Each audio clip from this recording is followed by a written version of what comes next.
Check. Check, check, check. Check.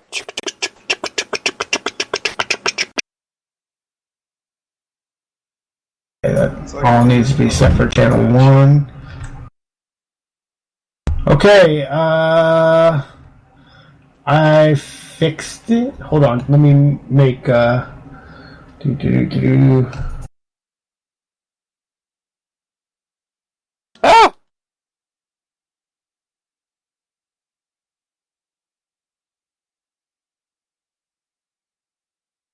Ah!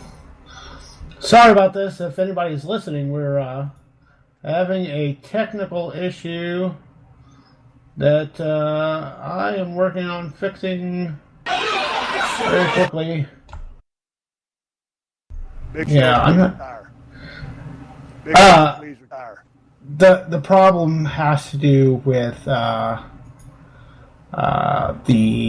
Spreaker app being updated. Cable input VB virtual audio cable. Okay. Vassar, we're going to have to pick a day this week where you and I can go through some old wrestling clips and pick out some more pick out some new soundboard clips. Alright. Okay, now... Okay, we're good. And music. Alright, so we're broadcasting, and...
Photoshop to be all just different Roman Reignses.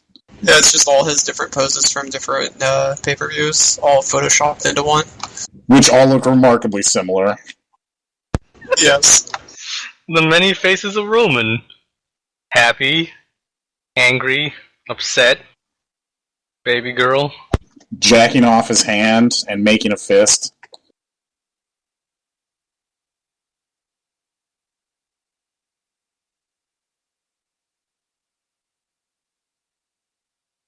Freaking first Shinsuke, then Shane. What the fuck is going on with WWE? I'm telling you, we've all been shunted in an alternate dimension. Like, this is what's happening.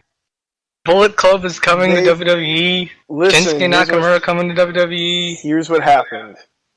They realized everything's in the shitter, and they said, fuck. Alright, they want us. Who was?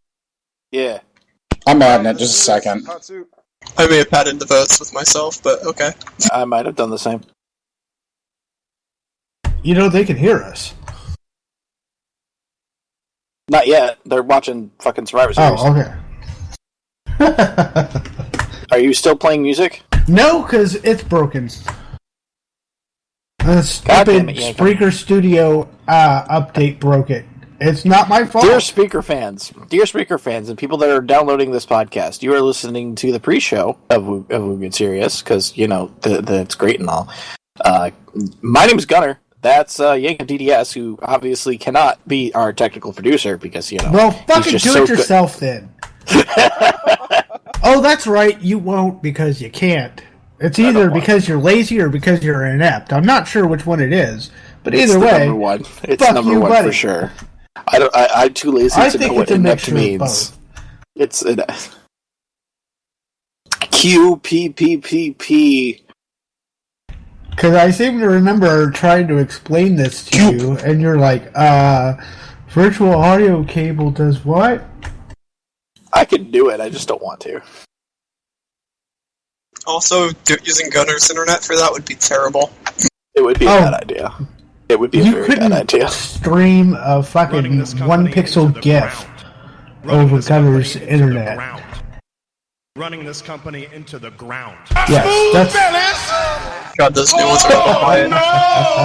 My nipples are hard. I am excited. Creep E. That's me. Your uncle. Yeah, Uncle Creep E. And I can also be your daddy. About your tightness. We're gonna have to find a way to make the new sound bites a little bit louder. Yes. Well, I mean, It's probably in you guys' audio settings. Are we in My there? nipples are hard. I am excited. Yeah. They're probably just going to finish watching this one match. It's got like 4 minutes left.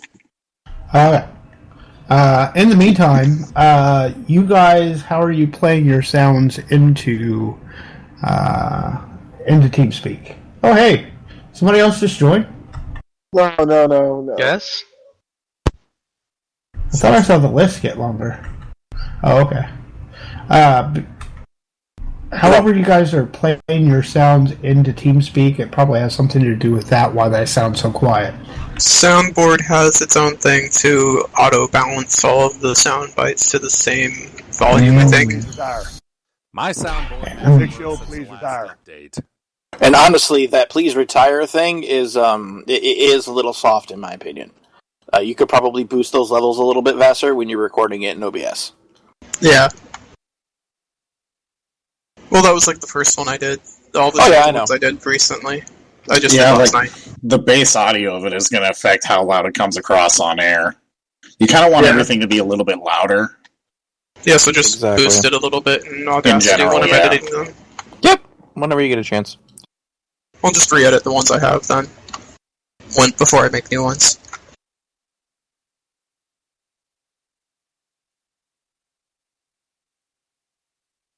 All right.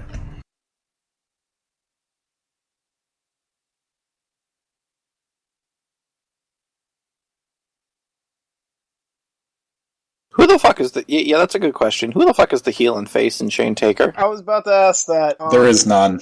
You know... We're gonna figure it out, though. No. I know who it's. Taker's gonna be the heel. Taker's gonna be the heel. Mark my words.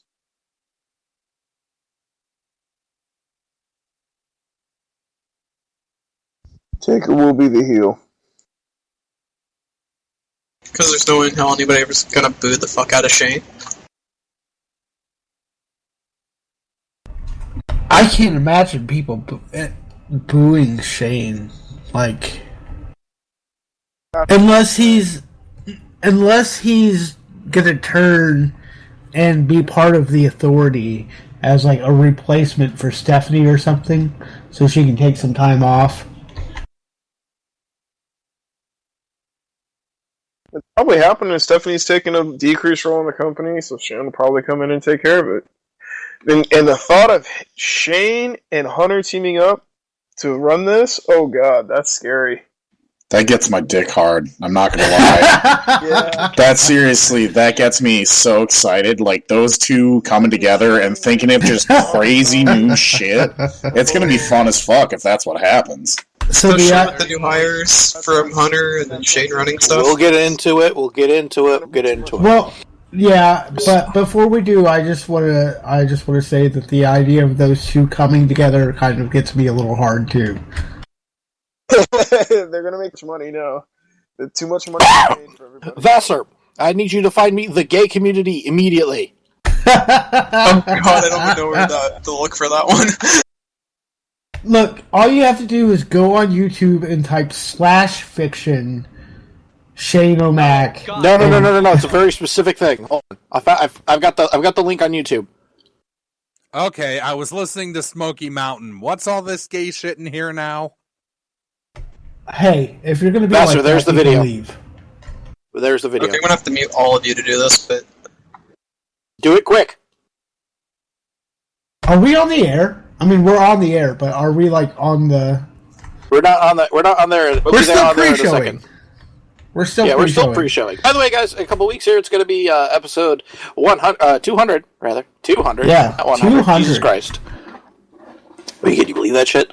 I know, we're not right? sure what we're doing yet, if you haven't figured that one out yet. But, yeah. I had an idea. Alright, we're about to go live. All right, here we go. Going live. Go live.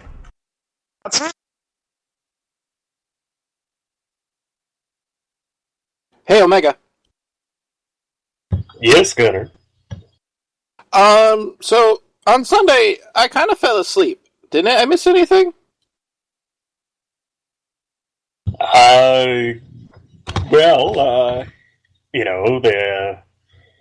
They had a nice little entrance for Brock Lesnar. He had his pyrotechnics. Oh, where he does the thing where he's like, pulling back on the ropes and, that wonderful little spot there. Oh, I love that. Yeah, they could afford both of them this night. But that's that didn't nearly get me excited as what happened on Raw. My nipples are hard. I am excited. Let's start the show.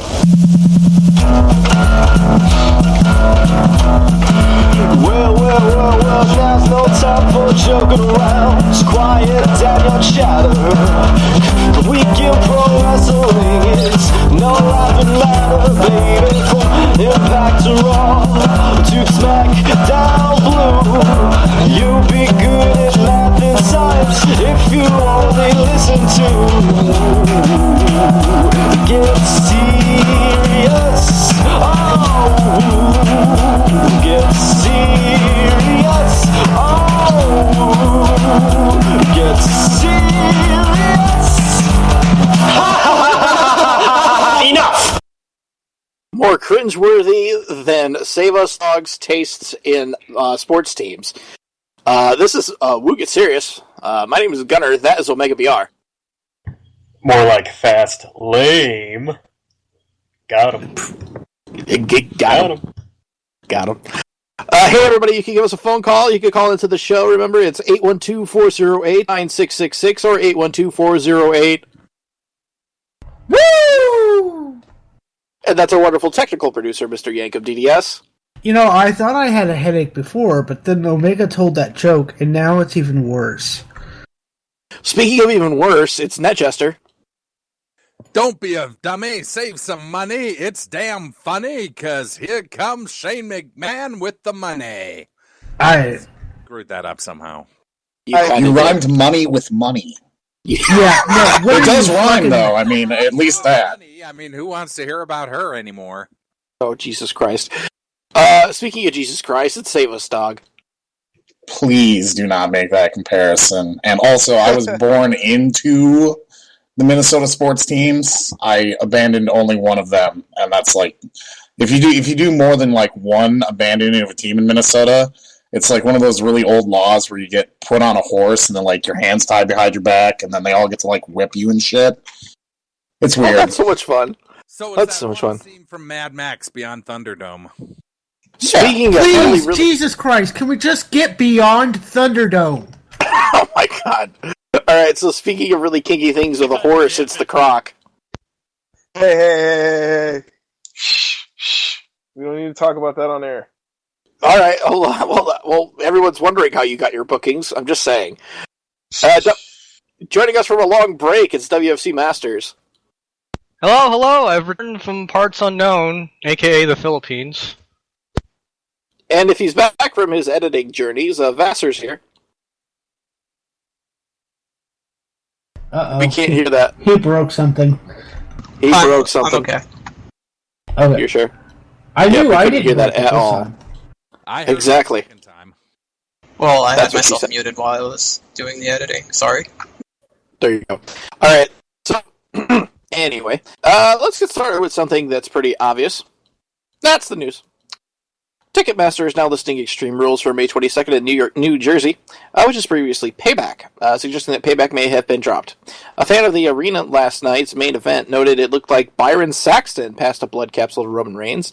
There is a video on the Facebook and the YouTube. John Cena is working 12-hour days to defy science and make it to WrestleMania. No. But told reporters at the Daytona 500 when he was driving the pace car that nothing's a definite. And Titus O'Neil, when it rains and pours, Titus O'Neil was fined $5,000 in addition to his suspension, which is a 60-day suspension. Jesus, just leave Titus alone. Did we ever find out if that was a paid or an unpaid suspension yet?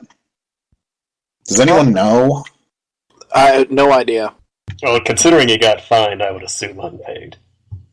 That is some bullshit. Batista thinks so too. Absolutely. I'd say he probably should have. He probably should have taken Batista's advice. But why is Cena working 12-hour days trying to get back for WrestleMania? Are you fucking kidding me? Because it's WrestleMania. And it's Cena, which is bad enough. I understand that. You're 34. How old is he? Like 34, 36? Come on now. Think about your health. Sweet Jesus, Cena's younger than I am. Oh, God.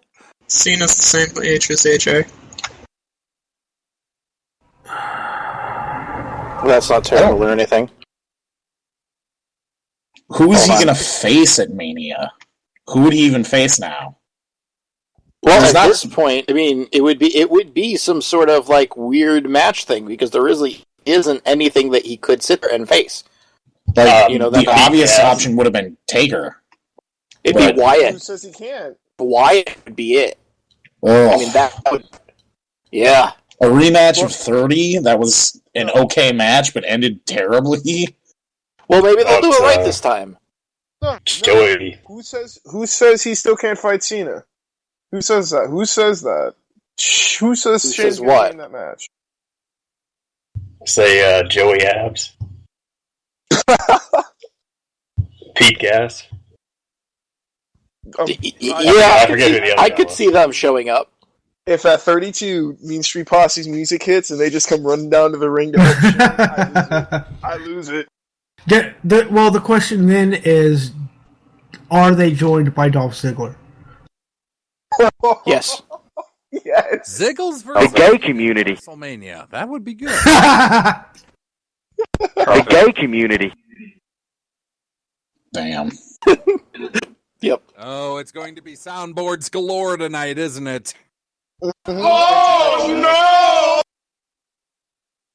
Alright, so the bigger thing here is, was it a blood capsule? Was it a blood capsule or was it a blade? Blade. Capsule.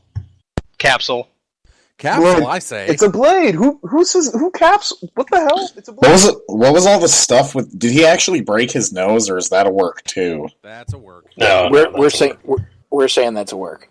The reason I think it's a capsule is because his face immediately exploded in blood, and that just doesn't happen with a blade. Well, right. If you do break your nose, though, that is what happens.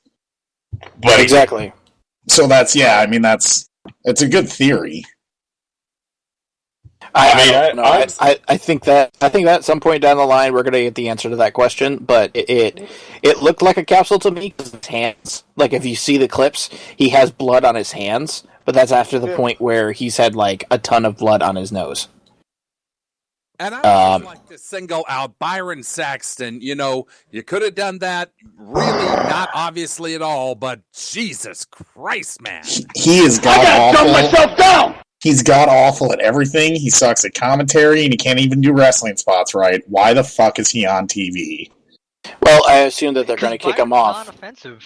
Byron is literally the least offensive thing to Vince McMahon. He just sits there and says, "Wow, that was amazing." Like he's not nearly as offensive as Wayne Brady was before the Dave Chappelle segment. Oh, Lord. Does Wayne Brady have to choke a bitch? I like Wayne Brady. Aww. Well, I did too until he had to choke a bitch. The gay community. All right, X-Men. Just one last note about the Extreme Rules thing. I would bet money they're switching Extreme Rules and Payback. They're just switching the 2 months. Payback after Mania makes more sense, and then they can actually build to Extreme Rules. Just it's even in the name, yeah. That's good.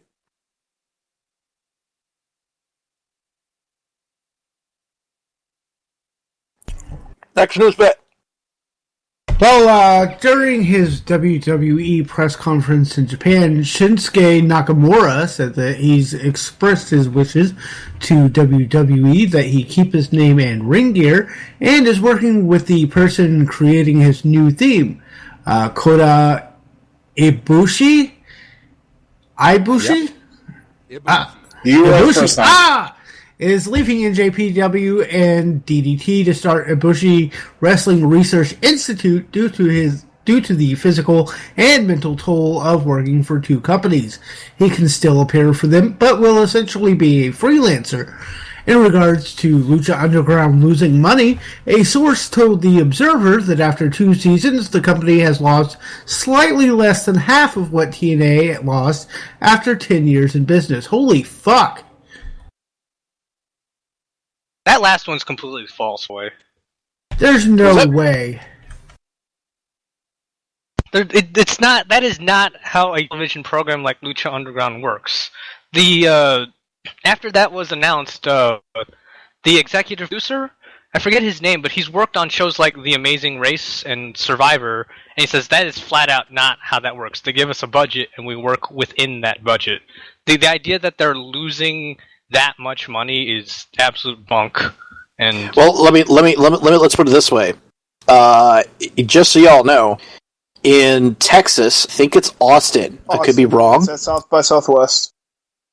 Lucha Underground is having their first live show outside of their particular thing there. What's it called? That's fucking big. The Temple. The Temple. Thank you. I couldn't think of the word. I would have gone the gimmick. You know, you can't really do that here.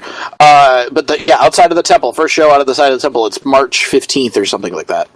That's big. That's fucking huge. But really, they've built a set which they're using again for season 2. They've got some cheap props and some stand-ins to get punched in the face. Other than like post-production, what the hell would they be spending money on? It just sounds like bullshit. Talent. I mean, talent and call it after talent and hotels. I mean, that's expensive. Well, I mean that adds up, but that probably is very like the biggest part of their budget. I would guess. I would guess so too. I mean, to be perfectly honest, and I don't think that El Rey is losing money. They ordered season 3 immediately. I don't see this losing money or this being as correct. And it's nice that a source told Meltz about this, but we're going to get into Meltz and our good friend over there who isn't running this company into the ground. We'll get into him in a moment here, but first, it's our 15-minute time limit. Fastlane results, we're going to run through these because it was fucking boring. Yep. I literally fell asleep. Kalisto defeated Alberto Del Rio to retain the U.S. title, 2 falls to 1.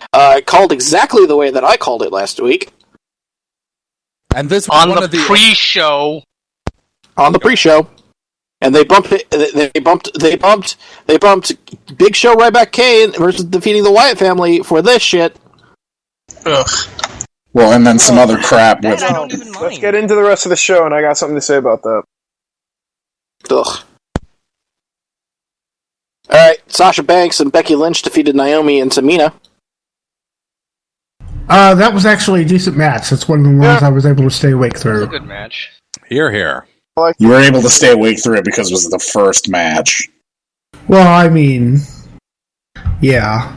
Just saying. It was okay. It was alright. It was Kevin average.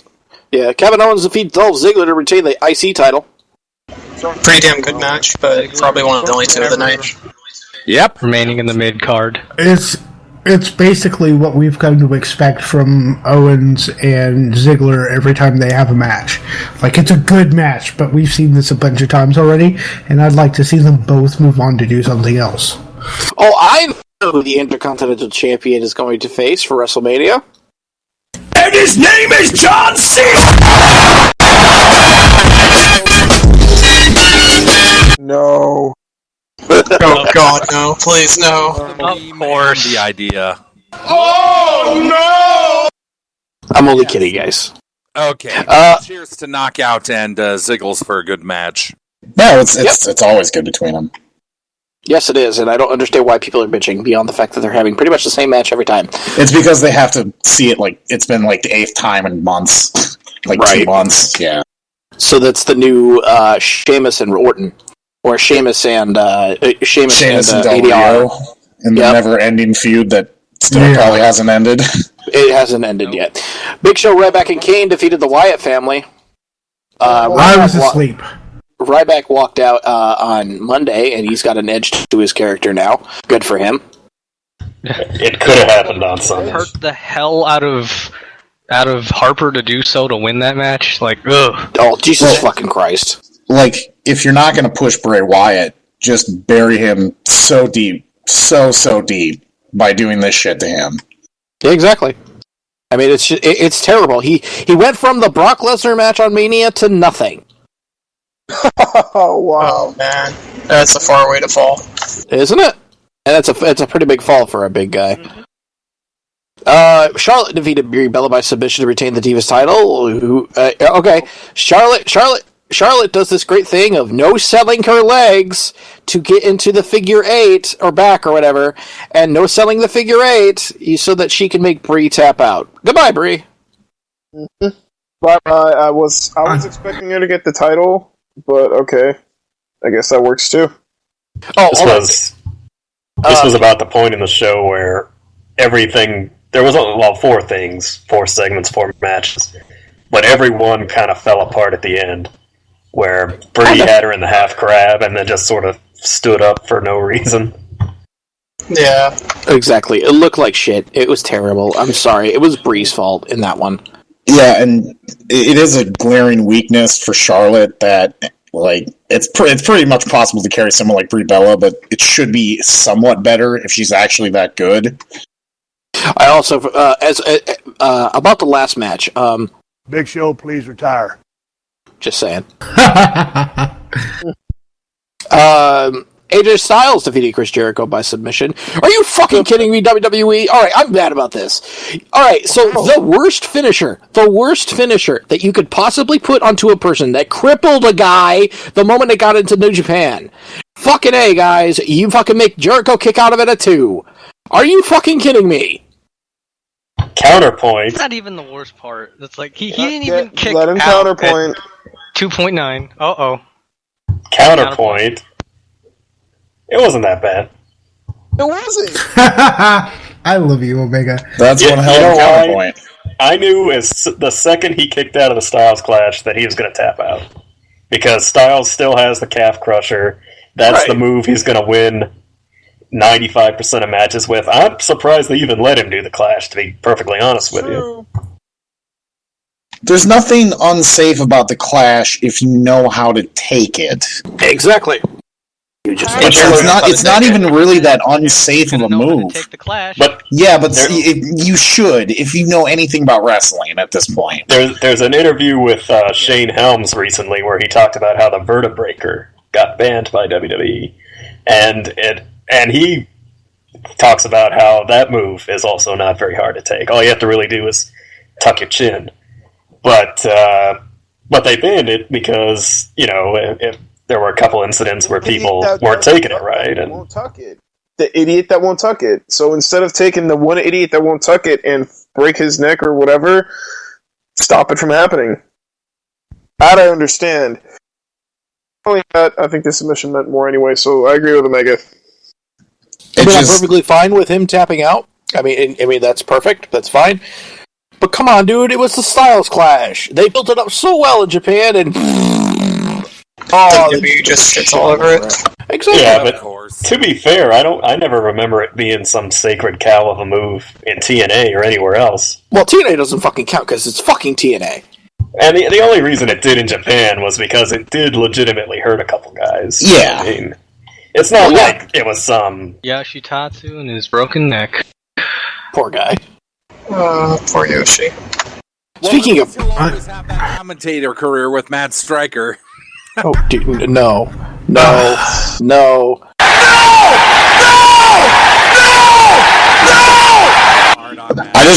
I want to say I want to make a counterpoint about the tap out meaning more. It would have been 10 times more if he didn't hit the Clash first. Exactly. I think I agree with that. But I love the way Jericho sold it. I'm not going to lie. I love the way Jericho sold it. He was like, I'm not going to tap out. I'm going to grab the rope. Haha, guys. No, never mind. I'm going to tap out. Okay. I'm good to go. Okay, it was still a great match. Yes, it was still really good. Cutting Edge Peep Show with New Day and the League of Nations. Oh. Why couldn't this have been on Raw? The segment was garbage. It was garbage. Should have been because his debut. Okay, no. That is where you're wrong, good sir. That should not have been, because this would have been a cringeworthy segment for Enzo and Cass to debut. They're good enough on their own to debut on their own, so they should do that. But I could see them debuting the day after WrestleMania, when New Day retains, coming out and winning the tag team titles first night. Oh my god, yes. Do them post-Raw. That's always what they do. It's going to be post-Raw, and that's fine. Yeah. Well, this was the obvious one, of course. This was a terrible segment, though. I'm sorry. I mean, it didn't want me. It made me not want to watch the Edge and Christian show.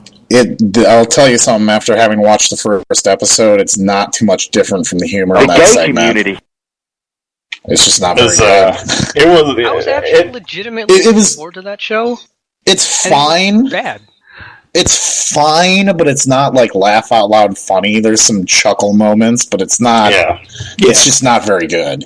It seems like flailing around for however long the show is. It seems like they're aiming it toward the kind of WWE universe bracket, the young people, the kids. But then they'll make a joke about balls or something, and it's like, you can't do that for kids. No. All right. That on television. And the segment actually I thought was pretty decent until the League of Nations showed up.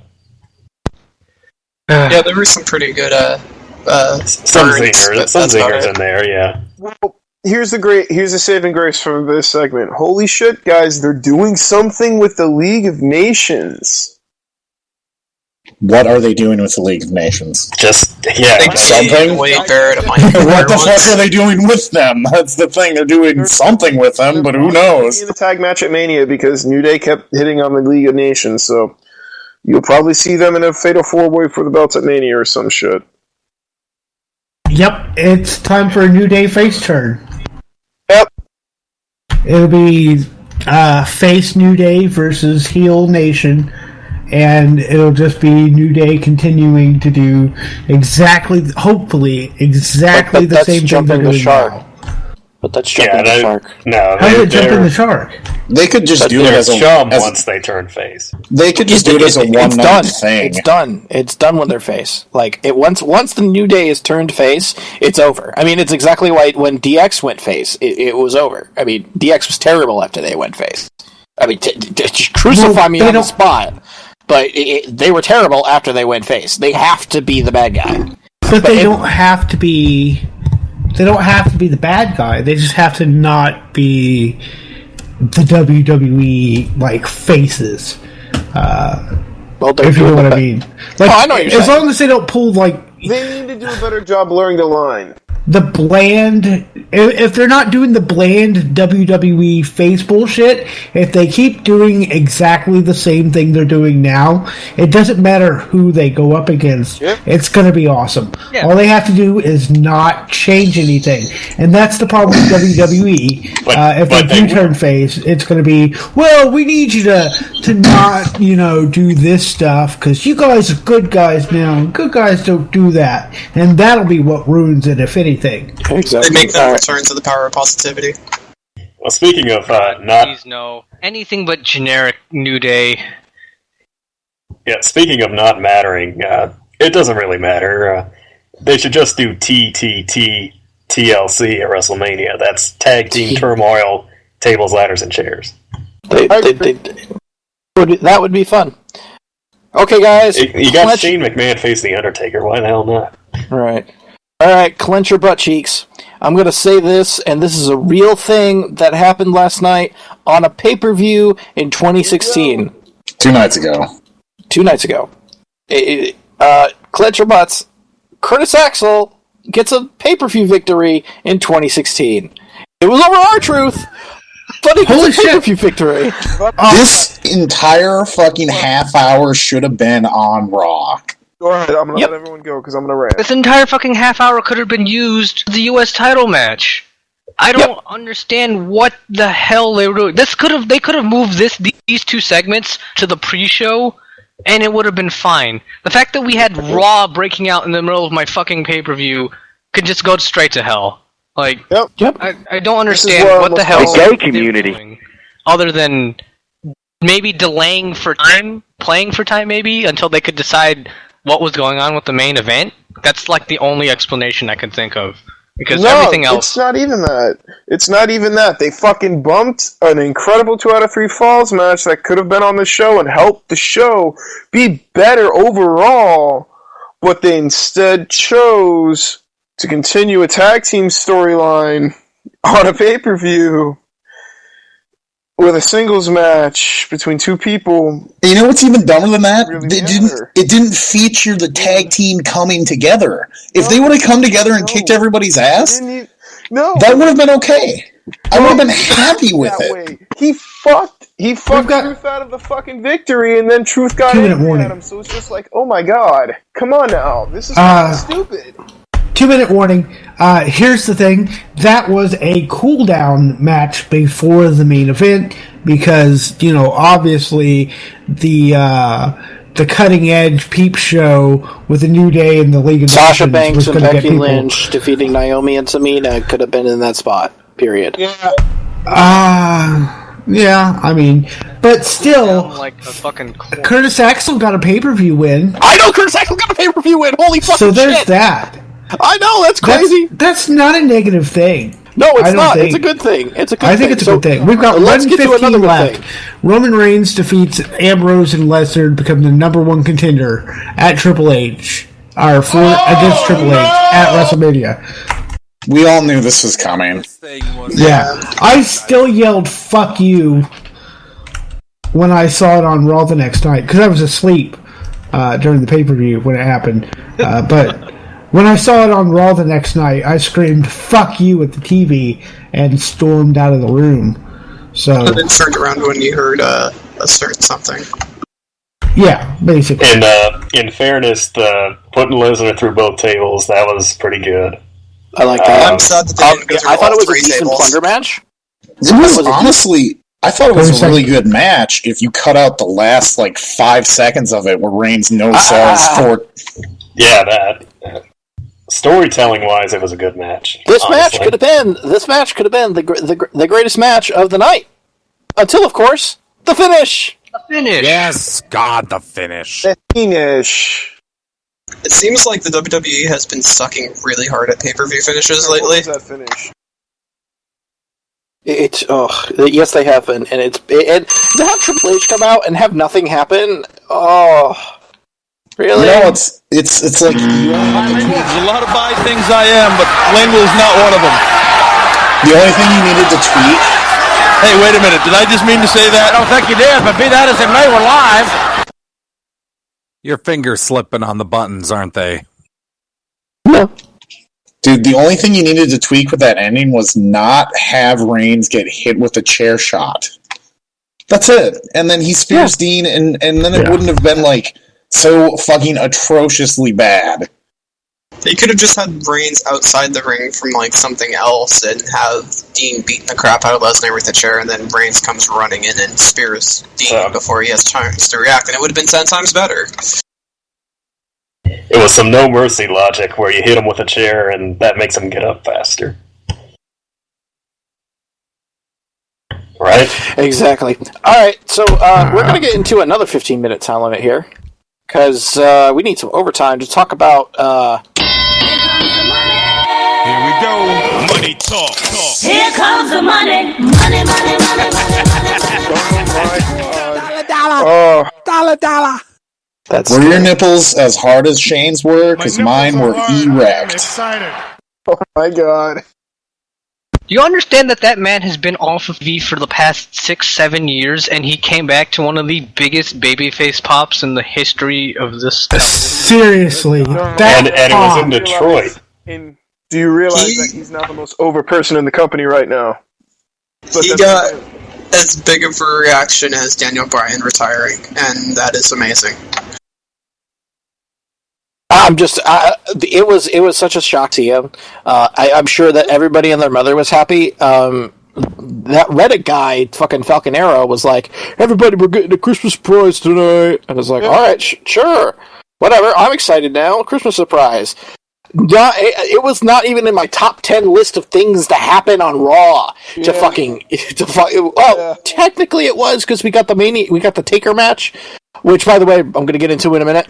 But you know, shit not coming back. It looks good. For shit that I would have expected to happen, that was down about as low on the list as, I don't know, fucking H going out to the ring and making Michael Cole literally give him a rim job in the ring on live television.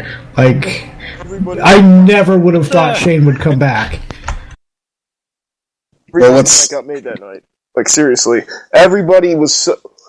I cannot describe the pop he got when he walked out. It shows that because if you look at the ratings also, he had the highest rated hour in, like, the past year.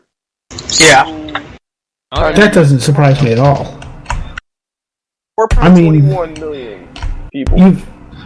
You've got Twitter blowing up. Everybody saying Shane O'Mac's back, and then suddenly you've got people tuning in, going, "Holy shit!" You know, I can't. Work is this shoot? You know, this is literally this is the biggest thing they could have pulled out of their ass, and goddamn, was it a fucking diamond they pulled out? Right. The segment was great. I mean, who this whole fucking thing right here, Running this company into the ground. that whole rant right there, that fucking shoot, baby, that fucking shoot. Oh man. So, see, that's why I'm wondering: let's get into the Meltzer notes, because we're going to get into the Meltzer notes here. Original storyline was supposed to take place 2 years ago. Triple H versus Vince's guy, Austin Rock, for power of WWE, but Vince nixed the idea because he didn't want to be on TV. Deal between Shane and Vince was brokered a few weeks ago. Shane does not have a management position within the company, but that could always change. Shane legitimately felt that he would be the fourth generation McMahon to run WWF, WWE, but Stephanie had surpassed him due to her quote-unquote product knowledge. Apparently everybody knew this but him. Vince ended up making it very clear that Triple H and Steph would run the company over him, but that's why he quit. Makes Shane's promo all the more juicier. So does Triple H call his cock product knowledge? Exactly. There's a significant amount of life-imitating art, apparently. There's a belief that there's a real-life power struggle that will occur if Shane is fully back into the picture.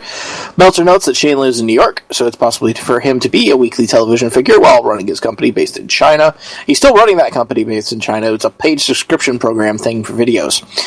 Meltzer and Alvarez discussed the possibility of a brand extension, which will suck. Meltzer cryptically notes that there's a reason why Triple H was not involved in the first segment. He also notes that their fans wouldn't be receptive to Shane if they knew about his booking ideas. Basically, Stephanie and Paul are better at it. But I could see Shane doing other things with the company that would be better than putting him in front of creative. Meltzer discusses the idea of Undertaker purposely losing at Mania. Think finger poke of doom. And Meltzer's like, I don't know, man. I don't. It could happen. It could happen. And you hear that. And you hear that head scratching. You hear that head scratching of like, oh man, they're really leaning towards it, kind of thing. And Meltzer notes that Vince botched the explanation. Basically, the stipulations of this match is, if Shane wins, he controls Raw. If Shane loses, that lockbox of whatever the fuck it is inside that Vince, all those secrets, basically Vince gets returned to it. I'll tell you what's in that lockbox. It's pictures of Stephanie getting finger blasted by the Macho Man Savage. Of course. Oh, here we go. Oh, God. He's giving her the shocker. That's what he means when he says, I've been in the danger zone. Yes, the Spider-Man villain. He's giving her the shocker, yes. I dumbed myself down! Talk about that on this. So let's talk about Meltzer notes. Giving her the Shockmaster. Oh, God. What's funny is the idea of him coming in and not being part of creative at all is brilliant, because he's so much better like promotion and marketing and all that other stuff. If he's smart enough to stay out of the books, I think that the WWE will see a boom period after Vince goes. By the way, I still see Vince dying at some point very shortly for unexpected reasons. Not because I want him to, but because I could see but, you know, that could happen. And this real-life power struggle could be sooner than we think. No. I think it's going to happen way sooner. Is this... First off, think about this. Shane and Hunter working together to run that business. How scary of that thought is... Well, it would pretty much be Trips... Hunter, or the same dude. It'd be the H, it'd be Steph, and it would also be Shane, I'm guessing. It'd be more like a three-headed monster. Right, and I'm guessing you'd have the media front and then the other two just run the wrestling part. The wrestling. And that would be a powerhouse. Jesus Christ. Mm-hmm. Shane is perfect for that role. See, I wonder how much... You put in front of somebody and say, this is my company, this is what we're doing, this is how we do it. And he does it in a manner that can talk to so many people, way better than what Vince can do. And how much does this have to do with, like, possibly their last TV deals weren't as big as far as the contract, like the money, as they wanted?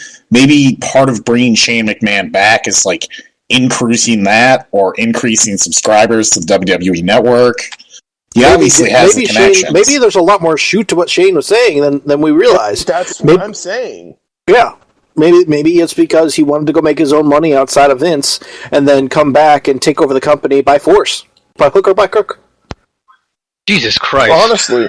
Alright, this leads into my next question, because I said it on the pre-show. I said we'll save it. After what happened on Raw, who here is now excited for WrestleMania compared to Fastlane? I don't know one person who wouldn't be. 100 times more excited than Fastlane. Actually, more than that. Jesus. Well, I was always more excited about WrestleMania than Fastlane, because Fastlane was always going to be just a fucking dog I think what he's turd. saying is, at Fastlane, knowing that we were going to get Roman versus Triple H and not knowing very much else, compared to now, where it's Roman and Triple H in the main event still, where Roman's probably going to win. You also have this bizarre 15-year nostalgia match of Shane and then Does anyone else find it weird that like Roman and H are still the main event when we've got fucking Shane O'Mac versus Taker for control of Raw? Well, and then it seem like that would be. And then Brock versus Dean has been built up almost as long, and they're arguably bigger stars, especially Brock. Yeah, because you know what it is. It's what I've been saying. I think this is the year they finally made their mind up. Roman's going to be the star. Roman's going to be the winner. There's no shenanigans this time. This is what they're going with. And honestly, I think that's part of the reason this match has even taken place. You know, we went from... Shane Taker... all in the span of 30 minutes, Shane is back. He's got a ton of dirt on Vince, you know, about the old financial ruin storyline that works so well for Michaels and Big Show and everybody. And he's going to face Taker of all people, which, by the way, doesn't really make any sense because, you know, Taker's not a bad guy or anything. Who says Mr. Superman as one of my friends has just alerted me here. As one of my friends has just alerted me here, it would make a lot more sense if it were Shane versus Hunter then, because they would be fighting for control of the company by this point. You'd think. Or just Shane versus Vince again. What, Hunter doesn't own Shane the versus company. Vince again. We'll just do that again, hell. Just think of this. Perfect. A coast to coast from the top of the sign in whatever center they're in to the top of the cell. Well, Jesus Christ. My God. Titantron? Are you... What? No, you think Shane, No. still has it? Yes. Yes, I think he has one more big bump in him, and I think he's going to take it off his cell. And I think he's going to crawl over to Taker, and I think he's going to cover him 1, 2, 3. And I think that, and I'm sorry, I'm stealing like half of Reddit's fucking lines here. Sting's going to interfere. I'm calling it right now. Sting is going to interfere. Yes, Gunner, I thought the same thing. How? Why? Just set up for next Why not? His last match next year. WCW. WCW, that's the link. Exactly. He's the WCW guy. He's the WCW guy. Shane bought WCW. It would be literally, it's 16 years since the Shane, in 15 years since they bought it. It makes sense. He comes out Royal Ready to Rumble style, fucking kicks Taker. Like, oh my God, it's perfect. Book it. Let's go. Just Shane and freaking Taker in a straight-out shoot fight. I'm so confused. Why are you confused? It's just that sometimes you completely forget about history, and when Shane bought the company kayfabe WCW out from Vince's nose, that was, we never seen any one of the major big stars like Sting go over to WWE during the Invasion storyline. So you kind of forget that there's a freaking connection there. And you guys came up with it from out of nowhere. My question would be: Is that still in the continuity? Yes. Probably. Killing WCW will forever be part of WWE kayfabe. Oh yeah, exactly. They'll talk about that well after Vince is dead. You know it. Well, no, I just meant that Shane bought WCW. Was that still accepted continuity at this point in where we are as far as storylines go? Like, I know it's a thing that happened, and sometimes it's referenced, on some of the stuff on the network or whatever, but it's not. It's not something that's been talked about for a very long time. Well, it kind of fits under the general storyline of him wanting to be out from under his father's shadow. I guarantee you for a fact that Scott Armstrong will be a referee in this match after the first referee takes a bump. If they could keep referencing Scott Armstrong for literally years about how crooked he is, they can bring up the fact that Sting was in WCW. Jesus Christ. Exactly. Now, I want to give a little bit of credibility to what Gunner's saying. They just posted ticket information for Raw that's coming up called WWE Monday Night Raw versus WWE. No one knows what it means, obviously, but... Well, I think they revealed that was actually a typo, and it's changed back to Monday Night Raw now. Right. But still, I mean, it's plausible. It could happen. Exactly. All right, so basically we're all predicting that at WrestleMania that Shane's going to win and Taker's going to take the fall. That you can't bring the dude in and have him shit all over your company without him coming in and helping fixing it. Right. Well, I would hope. It wouldn't make any they're not that sense dumb. for him to come in, do all that, have the match, lose, and then we never see him again. It would be just the most retarded fucking thing ever. But unfortunately, this is the WWE we're talking about, so it's not completely out of the realm of possibility. Well, can't fuck this up. Even creative, well, they could fuck it up, but they couldn't fuck it up that bad where they bring in Shane McMahon and then have him lose and never do anything with him again. And I don't even think Vince is that fucking petty that he would do that. The thing about this match for me is like, think about last year during Triple H and Sting. They brought in DX and the NWO. The theatrics in this match are going to be so fucking over the top. Quite appropriate for that. All right, so we're done with this. I mean, Shane's back. We're happy. I mean, my nipples are hard. I am excited. So that pretty much sums up how everybody feels about this. I mean, I'm terribly excited to see what's going to happen, and I'm terribly excited to see what insane bump he's going to take off of that goddamn cell. Oh yeah, I'm gonna be all. Oh! No, you're gonna die! You are gonna die! Jesus! Yeah, that's what I meant to do. Just think this. Please don't die, Chance. At The gay WrestleMania. community. All right, let's. I want ice cream. Yeah, I could do with the Blizzard. I want a waffle cone. I want a waffle cone. Nobody cares what you want. I will shit in your waffle cone. Dairy Queen drive-through. Dairy Queen drive-through. All right, Dairy Queen drive-through. With the ratings this week, it's Vassar. And now for the ratings. As usual, starting off with TNA Impact. It drew 273,000 viewers, down from 276,000 the week prior.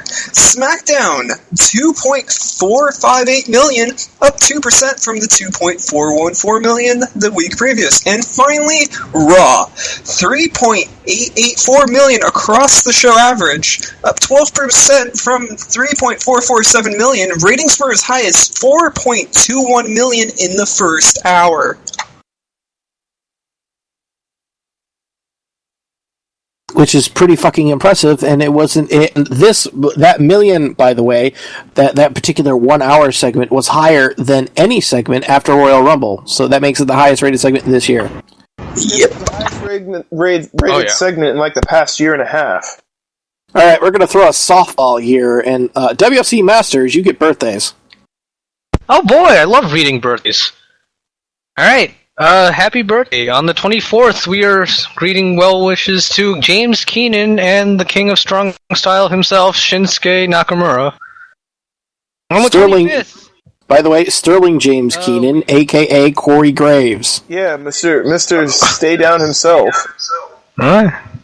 On the 25th, another year for the big man himself, the Big Show, as well as Ric Flair. Jesus Christ, how old is Ric Flair by this point? And that's the bottom line, cause Stone Cold said so.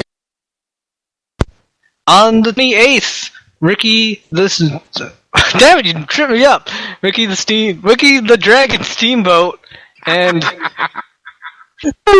Masato Tanaka also celebrate their birthdays on October, what the hell, completely the wrong month. On the 29th, the Hardcore Kid, and celebrating his birthday on March 1st, Scotty Anton, Ultimo Guerrero, DJ Hyde, and Davey Richards. That Deej. And there wasn't even a fake name for you to trip over. Exactly. Yeah. By the way, Ric Flair will be 66 on the 25th. 66. And he's still drunk as fuck. That's it. I mean, he's just going to be 66. That's actually surprising. And now it is time for This Week in Wrestling with Omega BR. Yes, this week in wrestling history, circa 1968, where Kurt Von Brauner defeats Thunderbolt Patterson for the Amarillo NWA Brass Knuckles title in Amarillo, Texas, ending Patterson's second reign. Jump to 1992, where WCW held a second Super Brawl at the Mecca Arena in Milwaukee, Wisconsin. WCW World Tag Team Champions Arn Anderson and Bobby Eaton defeated the Steiner brothers in a reverse decision to retain the titles after one of the champs was thrown over the top rope, which was against the rules. WCW U.S. Heavyweight Champion Rick Rude pinned Ricky Steamboat after Paul E. Dangerously, in a ninja outfit, hit Steamboat in the head with his cell phone.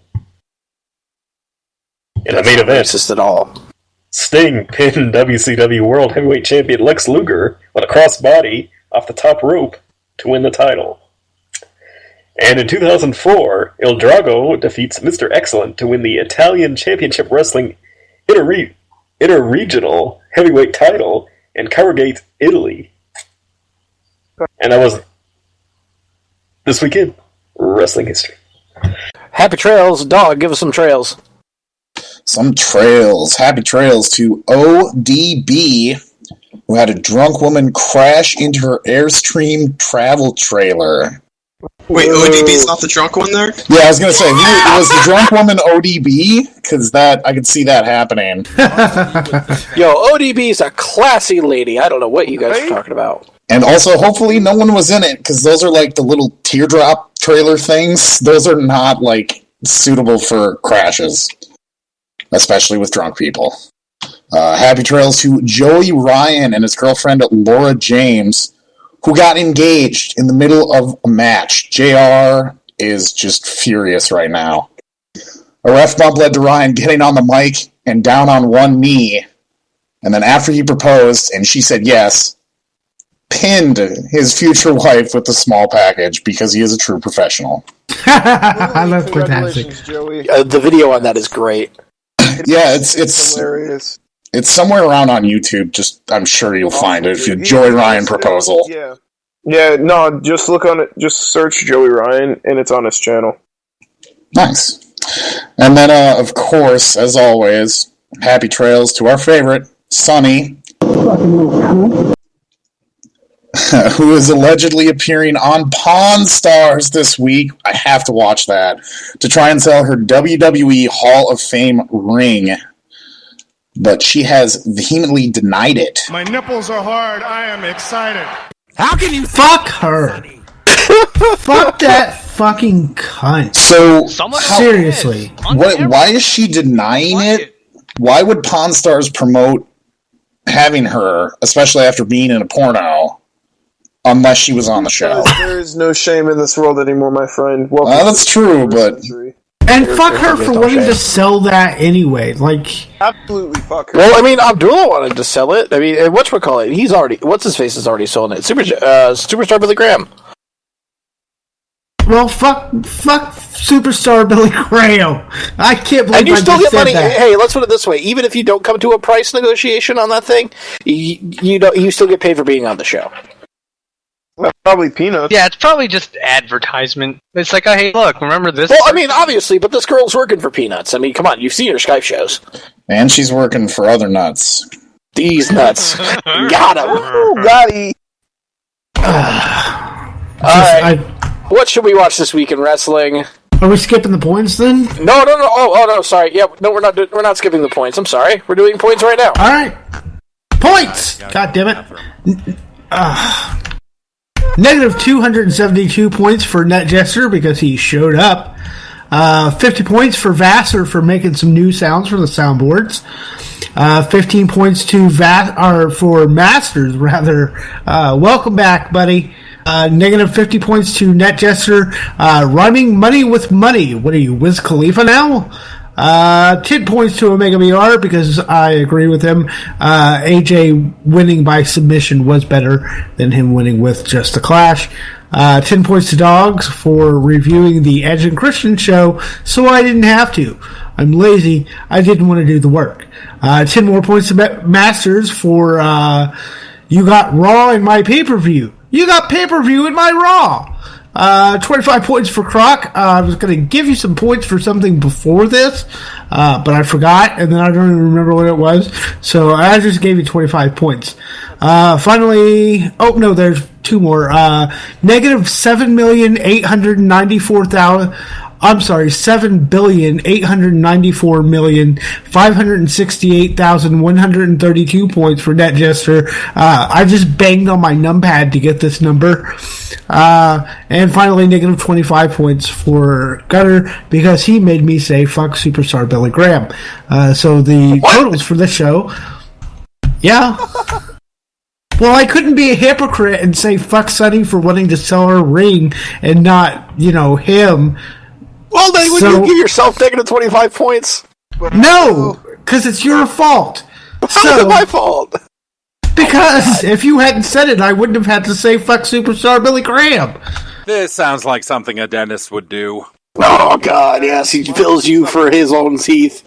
All right, so this show, NetJester scored negative 894,564,454, bringing his overall score to negative 7,895,895 sorry. Negative 7,895,862,385. You mean some big numbers, sir, Yankum. Yankum? Yes? Yankum, can you please do me a favor? What? Can you please give him positive those points after this show? And can you please refer to this as NetJester points? So in other words, yes, as in NetJester has gotten negative points, and obviously he is 8 billion in the hole at this point. We understand that he's 8 billion in the hole at this point, but we can call him NetJester territory once you get 8 billion in the hole. So you don't have to say 7,834,627,000. Yeah, I got you. So we'll just say he's got NetJester points, and everyone can just assume that it's close to 8 billion in the hole. In the hole, unless there is another billion shift somewhere, I will assume that it is around 8 billion. There you go. Okay. Gunner scored negative 25 points this episode, bringing his score down to 240. Omega scored 10 positive, bringing him up to 675. Faster scored 50 points, bringing his score up to 387.8. Oh, yeah, that's right. He got negative 27.2. Give him 0.2. I'll do it later. Save Dog scored 10 points, bringing his up to 555. Masters scored 25 points this episode, bringing him up to 255. And the Croc scored 25 points this episode, bringing him up to 250. So clearly, NetJester is winning. Wait, this is not clearly. Clearly. In overall points that he's lost more than any of us will ever gain. It's all of us combined. As the amount of point movement that we've had. Hours combined. It is not even close to what Jester's lost. I tried to make a graph. NetJester's points broke Google Graph. This is not surprising. Like, it's straight up, like, it didn't know what to do with, like, where to move the fucking lines in comparison with everyone's points because of NetJester. Alright, let's... As NetJester plays that from a potato. What should we watch this week in wrestling? Vassar. Ziggler versus Owens at Fastlane, because it was like Dog, one of the only two good matches. Wrestling. You should watch Tomohiro Ishii versus Roderick Strong for the ROH World Television Championship from Night 1 of Honor Rising. It's the New Japan Pro Wrestling ROH combo event that happened in Japan. It was pretty damn good. Oh, go fuck yourself, you just stole mine. WC Masters, what should we watch this week in wrestling? Since everyone's excited about Shane O'Mac, you should totally check out Shane versus Steve Blackman at WWF SummerSlam 2000. That is when he took one of his craziest bumps ever. You're not just totally reading that off of the next playlist on West. Sup, West? Absolutely not. Hi, West. The Croc, what should we watch this week in wrestling? You guys and everyone listening should watch Ring of Honor's 14th anniversary pay-per-view this Friday. I'm going to be there. You're going to be there? Cool. Oh yeah, I'm going to be there. WFC is a Vegas, buddy. Oh yeah, that's right. If I don't see a Sup West sign on my pay-per-view, I'm going to be very angry at you. I just want you to know that. I'll probably go with something. We'll see. Sold for the bird. Yank him. What should we watch this week in wrestling? How about Vince versus... Wait, that's wrong. I was trying to find a damn... because Yankum, Shane O'Mac versus Kane at Unforgiven 2003. They just all watched that. Did you? Omega, what should we watch this week in wrestling? I'm gonna say go ahead and watch first episode of Edge and Christian show that totally reeks of awesomeness. Give it a chance. No. Give it a shot. A lot of it's pretty dumb, but one thing that did happen during the first episode that was kind of neat was that they actually had the Shockmaster, Ottoman, they had him on with the helmet, talking about the incident, and then they kind of did a Tosh.0 thing where they redeem him, sort of.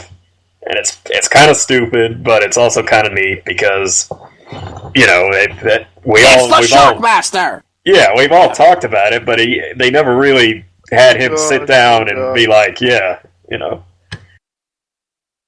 Croc, did I ask you wanted to watch this week in wrestling? Yeah, you did. Alright, I just wanted to make sure. This week in wrestling, you should watch the Vince Russo shoot. The Vince Russo shoot timeline 1998 from Kayfabe Series. That was fun. That was fun to watch. I enjoyed that. Really? Yeah. It's 3 hours of Vince talking about 1998. God. Yeah, no, that sounds fantastic. No. You know what I'd rather watch? I'd rather watch Shane McMahon versus Test from SummerSlam 1999. What about Shane McMahon against Vince McMahon at WrestleMania 17? Oh, there's a great thing about 32 there.